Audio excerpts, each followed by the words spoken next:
təhliki qoymuşuz Amerika İrana qarşı savaş məsələsi və biraz bəzi izahat gətirmişiz.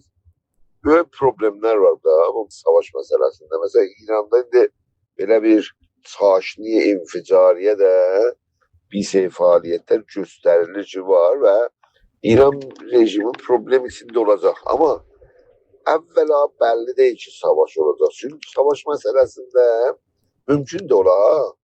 Amma savaş məsələsində çox saxıncalar var. Trump cibhəsində saxıncalar var ki İrana əskəri hücum gəlsin.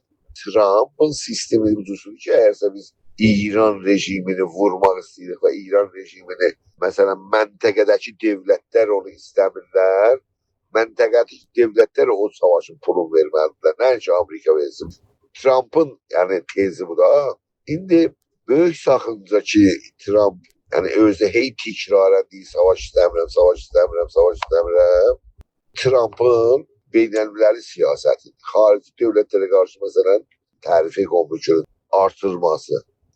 Tərife kompleki vasitəsilə Amerika dövləti hələ bu gün Avropa ki onun ən yaxın dostu və Avropanın içində ən yaxın dostu İngilistandır. İndi həman İngilistan ciddi bir tarzı var. Bir tərəfdən də deyir Kanadanı götürüm özümə, yəni Kanadanı cüzmü Amerika eləsin. Yəni bu çox böyük bir qeyri-hüquqi iddiadır. Dənəcə əmələn İngiliz krallığı Amerikanın ya Trump'ın bu siyasəti bir təcavüzkarana siyasətdir. Yəni Avropada ən yaxın dost eləyə bilərdi. Onunla İrana əskəri hücum olursa bərabər yürüsünlər. Amma o İngilistan'da o əsla Amerikanın yanında deyil. Ondan sonra Avrupa'ya karşı gömrükü tərifə davasında Avrupalılar hamısına rahatdılar. Hatta deyir ki Greenland adında bir yerler var. Oranı götürecek mesela istiyor özüne götürsün. Bu iddialar hamısı pozisyonu devleti Amerikanı ve delili bu təneşi ki Amerika öz dostlarıyla dünyada icat edir.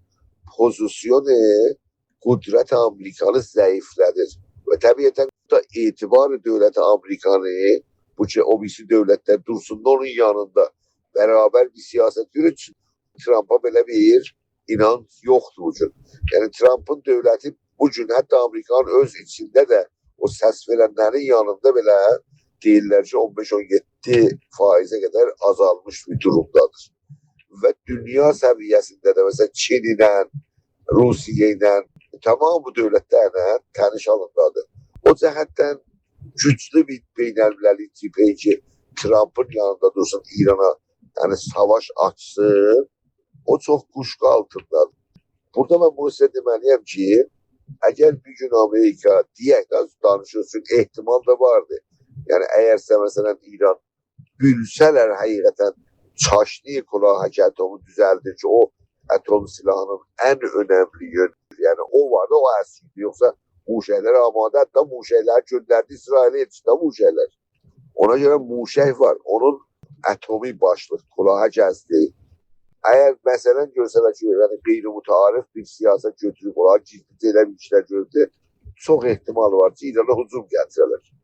Mənzur ehtimali cəng var. Amma ehtimalı zəifdir. Məgər ki İranda o əskəri sahədə, atom sahəsində qeyri-mütarif işlər görülmüş olar ki təhlükə İsrail tərəfindən hiss olayı. Amerika məcbur olur İrana həmlə ediyor. Amma bir tərəfdən də o adın çəkdiyi təhlilə görə etibar dövləti Amerika bir an nizami həmlə və hücumu İran dövlətinə qarşı 90 milyonluq bir ölkədir. O etibarı lazımı da yox dediyim kimi. Əgər savaş olursa, dikkat edin burasına, nə Türkiyə və nə Azərbaycan o savaşın içində mütləqən şirkət eləməzlər. Yəni o savaşda şərik olmazlar. Mütləqən şərik olmazlar. Əvvəla İranla Türkiyənin devlət yapısı eynidir və köhnə bir nizami siyasıdır. Yəni bir ulus devlət. Yəni Avropada bugün bir ulus devləti adında bir şey yoxdur.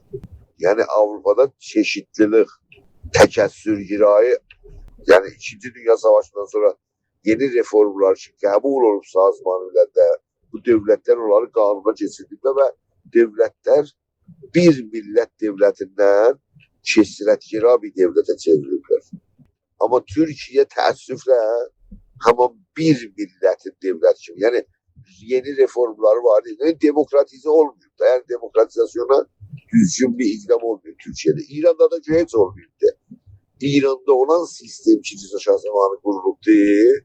Bir milletin devleti uzun zaman devam edildi.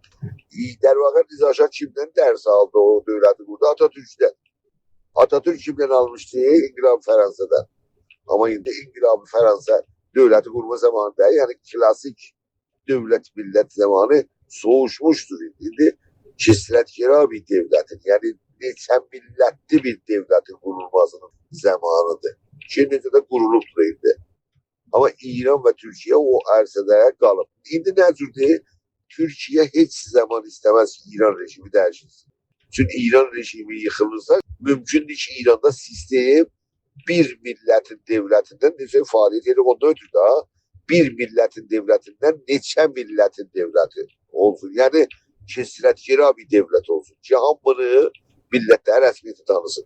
Bunu Türkiye istemir. Çünkü değil ki İran'da böyle bir şey olursa onun sabahı ya Türkiye'de de bir şey olur da.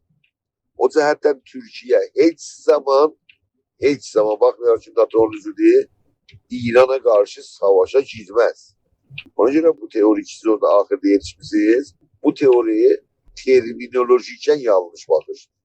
Türkiye devleti İran devletinin karşısında bir şey diyor. Halbuki bunlar daha geçen yüzyılda bu iki devlet hiç zaman birbirine sürtüşmeyipler demeler.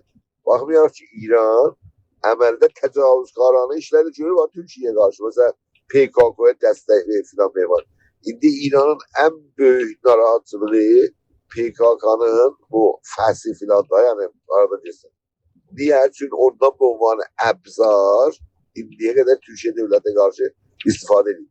Bazen bir ihtilaflar filan var ama savaş meselesi hiç zaman olmaz. Savaşın içinden nizam-ı siyasi değişir. Mesela indi nizam-ı siyasi bir ülkede kurulanda da bir milletin, bir devletin nizamı kurulabilmez. Çünkü o aşamada derdi Fransa 200 yıl o zamandan geçir. İndi kurulan devlet çeşitlilik devleti olabilir. Yani memleketten ne varsa əqəlliyyətli, azınlıqlı, çoğunluqda ne varsa onlar rəsmiyyətə tanınıb elə ölkənin varlığı ilə dövlət qurulmağı lazım. Ona göre İran, Türkiye istəmir ki, İran rejimi yıkılsın. Çünkü ihtimal verir ki oraya yıkılsa orada bir neçə millətli devlet kurulacak ve bu da Türkiye'ye ziyan verir. Çünkü Türkiye istemiyor böyle bir şey. Hatta Türkiye'nin eliti siyasisi, Türkiye'nin analiz vermesinde yön veren adamlarla olan çok acayip bir teoriler var. Deyirlər ki, eğer Tehran bir gün yıkıla yani İran rejimi yıkıla o sabahı Türkiye'de yıkılacak. Hatta sabahı. Halbuki ben böyle bir şeye inancım yoktu. Yani ne dəxli var Türkiye'de, İran'da eğer bir siyasi tehevvül, demokratik tehevvül olursa, eğer olursa Türkiye'nin elbette etkileyecektir. Ama bu ki sabahı Türkiye'nin devlette yıkılacak, bu yalnız teoriye, tooteiye bağlı bir düşüncedir. Türkiye'de çok buna güçlü bir inancı vardı bir kesim için. Ona göre Türkiye ile İran arasında hiç zaman savaş olmaz. Hatta Amerika orada savaş da verse, mümkün de mesela Amerika elbette ki NATO'nun mümkün paygahlarından hamle ediyor İran'a ama o Türkiye'nin İran'a karşı savaş açma mənasına əbəda gelmez. Ondan sonra Azerbaycan meselesine geldi. Azerbaycan İran'dan hiç zaman dava açmaz. En azı İran mümkün de Azerbaycan'a mümkün dava açsa. Mesela diyor. O da olmasa yani çünkü orada da bir başka korku var ki Azerbaycan'a karşı davası İran'ın içinde ya Azerbaycan bölgesinde problemler yaratabilir ve gerginlik düzeldir. İran da istemez Azerbaycan'a ama İran'la Azerbaycan'ın əskeri durumda beraber derler ki İran savaş açılsa Azerbaycan'la İran arasında Azerbaycan çoxlu sədvə görər. Çox sədvə görər. Ona görə biz də istəməməliyik ki İranla Azerbaycan əskeri sahədə bir-birinə qarşı-qarşıya dursunlar. Çünki onda Azerbaycan mütəzərrir olacaq və hətta o Azerbaycana qarşı bizim Azerbaycanımız da İran devlet tərəfindən militarize olub fəaliyyətlərin qabağı alınacaq. Milli fəaliyyətlərin və əməldə yəni bizə zərər edəcəkdir. O cəhətdən Azerbaycan bir o güç yani 10 milyonluk bir devletin yani 90 milyonluk bir ülkenin arasında savaş olmamalı lazım. Yani kökünden ve böyle bir şey de olmaz. Bir taraftan da ikinci sebebi ki Azerbaycan'la İran devleti arasında hiç zaman savaş olmaz. Yani bu durumdaki varlıkta İran, Azerbaycan'da hozi nüfuzu istimarı Rusiye'dir. İran da hozi nüfuzu Rusiye'dir. Yani der vaqa bir türlü Azerbaycan'la İran cibhi cahanında da uluslararası cibhede bir cibhedədirlər. Yani Rusiyanın cibhəsindədirlər. Rusiyanın cibhəsində olan devletler birbirine savaşarlar mı? Onu Rusya izni vermez yani böyle bir şey olsun. Ne Rusya izni verir İran'a ki Azerbaycan hamlesi üçün Azerbaycan məntəqə nüfuzu Rusiyadır. Rusya izni vermez İran Azerbaycan'a hamlələsin ve Azerbaycan'a da izni verilmez ki İran Rusiyanın dostudur. Nə üçün Rusya izni verir ki Azerbaycan tərəfindən hamlələsin. Ona göre Azerbaycan'la İran'ın savaşı da məhəl fariq. Yani olan bir şey değildir. O cəhətdən savaş olursa qərb gücləriyle Amerikan rəhbərliyiyle İran arasında olacaktır. Ve onun elbette ayrı bir analiz koymamız lazım. O savaşın içinden ne çıkabilir falan.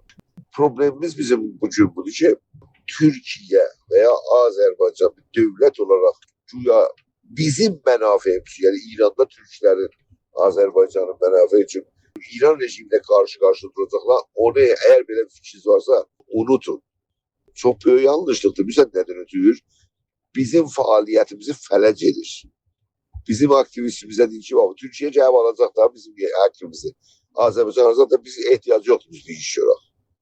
Tarihte böyle bir ittifak düşmüyor. Tarihi siyasette böyle bir ittifak düşmez ki bir devlet öz menfaatini boşlasın, başka milletin menfaatini ötürdüyse o bir devletle savaşsın.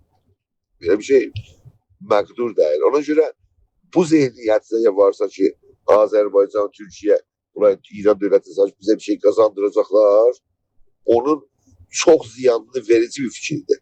Ben hatta bunu diyelim ki evvela o zaman mesela diye Türkiye təsir qoysun İran'a, milli hareket o kadar güçlü olmalıdır, o kadar organize olmalıdır, o kadar güçlü olmalıdır ki Azerbaycan'da her bir devlet ondan himayetine İran rejimine karşı bir savaş olsa o güçten istifade biz de ondan bəhribardarlıq edək elbette öz menfaatimiz için. Ama biz oraya yetişmemişiz ki. Biz aslında iptidai bir mərhələdik siyasi sahada. Ona göre biz yalnız buna odaklanmalıyız. Siyasi sahada özümüz Azerbaycan'da bir güç elde etmeliyiz ve Azerbaycan'a bir siyasi adres düzeltmeliyiz. Azerbaycan'a bir otorite siyasi düzeltmeliyiz. Tanınmış olsun, itibar olsun, dünyada tanısın, İran'ın içinde tanınsın. Biz oraya yetiştik. Bizim liderlerimize, o zaman liderlerimize yolu gösterecek ki ne edip ne etmemelidirler. Bizim görevimiz bu əsrdə, bu tarihte yaşayırıq. Bu tarihe strateji kurmaktır. 50 yıl bundan sonra, 100 yıl bundan sonra bizim hakkımız yoktur strateji kurak. Çünkü o insanlar ki 50 yıl bundan sonra Azerbaycan'da yaşayacaklar, senden benden çok zekalı olacaklar. Necə ki biz atalarımızdan, babalarımızdan çok zekalıyıq. Zekalı olsaydı da Azerbaycan devletine, İran devletine təhvil vermezdi de fazlara. Yani eğer bizim gibi düşünseydiler bizim babalarımız, bizim indi İran devleti bizim elimizdeydi de Türkiye gibi. O cəhətdən gələcək nəsli özləri zəkalar əsasında və zərurətlər əsasında nə edəcək? Biz öz tariximizə qərar verməliyik. Ən düzgün yol budur. İndi nə lazımdır Azərbaycana, ehtiyac, zərurət, onun əsasında belirləməliyik. Uzandıysa beni biraz bağışla.